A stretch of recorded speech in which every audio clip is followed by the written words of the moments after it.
Mira, las expectativas de la mayoría de la población venezolana están cifradas en que el 2024 que tienen que haber elecciones.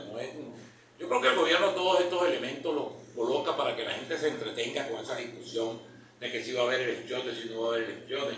Tiene que haber elecciones porque es un mandato constitucional que establece que el periodo presidencial es de 6 años y por supuesto se vence en el 2024. De manera que este año van a haber elecciones y este año la tendencia es a que haya un cambio porque más del 80% de la población quiere que en Venezuela haya un cambio después de 24 años de un gobierno que ya no se soporta, de un gobierno de hambre, de un gobierno de ansiedad. Fíjate tú que ahorita el gobierno en todas estas cosas distrae a la opinión pública, en todos estos debates, que en definitiva son debates del mundo político. Pero el verdadero debate en Venezuela es el hambre de la gente. El verdadero debate, por ejemplo, es la manera como el gobierno lleva casi 600 días sin aumentar el salario de los venezolanos. Cómo las pensiones son pensiones de hambre, cómo la mayoría de la población está padeciendo. Yo creo que los partidos políticos y los grupos políticos deberían ocuparse más de la gente y menos de esos debates que solamente le interesan al mundillo político. Por eso es que la gente poco a poco se ha ido colocando de espaldas a los partidos políticos y de espaldas a los liderazgos. Porque los líderes no discuten sino las cosas que les convienen o les interesan a ellos o les dan beneficios. Y la situación del país y la situación de la gente y sobre todo la situación de los más pobres y los que más sufren, bueno, no está en la agenda política, ¿no?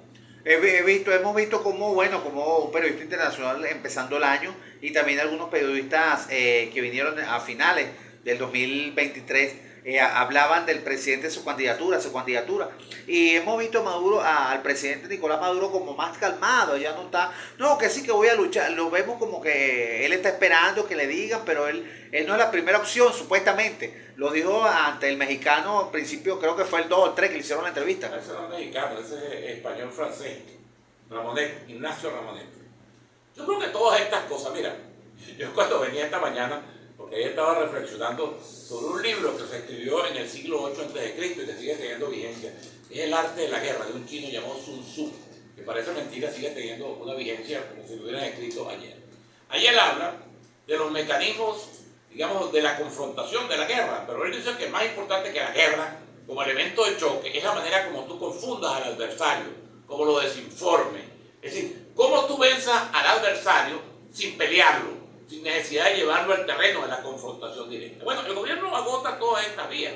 Nicolás Maduro va a ser el candidato del gobierno, del oficialismo, del chavismo, como tú quieras llamar todo eso, sin duda alguna. Yo sobre eso no tengo ningún género de duda. Han informado que hay que Héctor Rodríguez, la Todo Cava. eso es mentira, todo eso es un cuento para poner a la gente a debatir sobre el tema. El gobierno vive de cuento en cuento y la oposición, en vez de marcar su propia agenda, sobre todo con los temas, te repito, de la agenda social, del padecimiento de la gente, entonces se dedica a llevarle a hacerle el juego al gobierno. Si va a haber elecciones, no va a haber elecciones, si las elecciones son 20 años, que dijo Jorge Rodríguez una cosa, que dijo el otro otra cosa.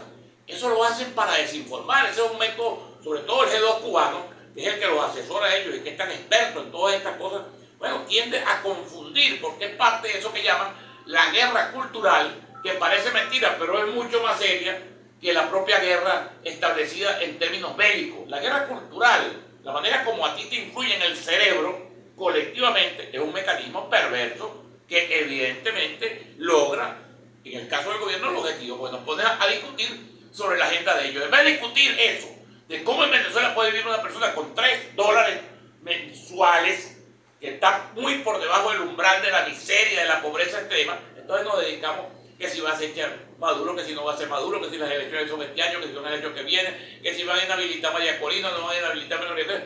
Todos esos temas son temas de distracción que tienden a alejar a la gente del foco real del problema, que te repito, es el tema económico y social y la situación de tragedia humanitaria y la situación incluso de tragedia familiar con más de 8 millones de venezolanos que han tenido que huir al exterior y cuyas familias están disgregadas y cuyos padres, por ejemplo, no pudieron pasar la Navidad o el Año Nuevo con ellos. Esos son los verdaderos problemas del país. El verdadero problema del país no es si Maduro va a ser candidato o no va a ser candidato y si las elecciones son el 24 o el 25. El verdadero problema del país es eso. Cómo movilizar, cómo activar, cómo poner músculo social para que el gobierno se sensibilice frente a la realidad extrema que están viviendo los venezolanos. Bueno, sí, señoras y señores, 8:28 de la mañana, estamos hablando con